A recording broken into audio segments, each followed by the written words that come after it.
जाधवांची कन्या, भोसल्यांची सून, शिवबांची माता. हिंदवी स्वराज्याची पताका नवी अभिमानाने डोलते.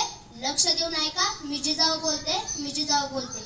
आमचा जन्म जाधवांच्या घरी झाला. तेव्हा आनंदाने रांगोळ्या काढल्या गेल्या, तोरणे लावली गेली, हत्तीवरून साखर वाटण्यात आली. तेव्हा आमचे नाव जिजा असे ठेवले. आईच्या इच्छेखातर आम्ही 6 भाषा शिकलो. शिवबाराजे हे आमचं सर्वात धाकट रत्न. अतिशय कठीण परिस्थितीवर मात करून आम्ही शिवबाराजांना घडविलं. अंगणातील तुळस, गोठ्यातील गाय आणि घरातील माय यांच्याकडे जर कोणी वाकड्या नजरेने पाहिले तर त्यांची गय करू नका अशी शिकवण आम्ही शिवबाराजांना दिली. आम्ही पाहिलेलं स्वराज्याचं स्वप्न ते त्यांनी पूर्ण केलं. त्यांच्याविषयी जेव्हा बोलत जात, एक होते राजे शिवाजी. भीती नव्हती जगाची, परवा नव्हती परिणामांची, साथ होती आई भवानी व जिजामातांची. मुहूर्तमेढ रोवली स्वराज्याची, म्हणूनच म्हणतात जय भवानी जय शिवाजी. तेव्हा आमचा ऊर अभिमानाने भरून येतो.